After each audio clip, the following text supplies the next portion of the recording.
بات کیا کہنی ہے، پھر بات کیسے کہنی ہے۔ بات کیسے کہنی ہے بنیادی چیز، الفاظ مہذب اور شستہ استعمال کرے، بازاری زبان استعمال نہ کرے، عالم کی شان کی جو لائق ہے وہی استعمال کرے۔ نمبر 2، گفتگو کا انداز داعیانہ، واعظانہ، ناصحانہ ہو، سننے والے کو محسوس ہو یہ تذلیل نہیں کر رہا، یہ چڑھائی نہیں کر رہا، یہ خیر خواہی کے جذبے میں بات کہہ رہا ہے۔ نمبر 3، بات رک رک کر کریں، سمجھا سمجھا کر کریں۔ خطابت کا معنی لفاظی نہیں، خطابت کا معنی اتار چڑھاؤ نہیں، خطابت کا معنی اپنی بات کو یوں پیش کرنا نہیں کہ سامنے والا گھبرائے۔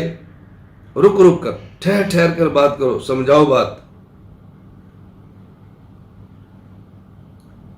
نمبر 4، گفتگو مخاطبین کی اور مجمع کی اور سامنے والوں کی رعایت کرتے ہوئے کرے۔ آپ کے سامنے علماء تشریف فرما ہیں تو پھر اصطلاحات استعمال کریں، طلباء ہیں طالب علمانہ زبان کریں، عوام ہیں پھر عوامی بات کریں۔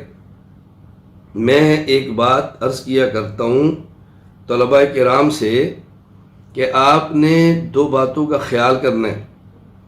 نمبر 1، درسگاہ کی زبان بھی آئے، نمبر 2، عوام کی زبان بھی آئے، یعنی جو آپ کے پاس دلائل موجود ہیں، عقائد موجود ہیں، اس کو عوامی لب و لہجے میں کیسے بیان کرنا ہے، عوام کو سمجھانا ہے۔ بات کو ہم نے عوام کو سمجھانا ہے، عوام کے نظریات کو ٹھیک کرنا ہے، عوام کے عقائد کو درست کرنا ہے، تو جتنی اس کی سطح ہو اس کے مطابق بات کریں۔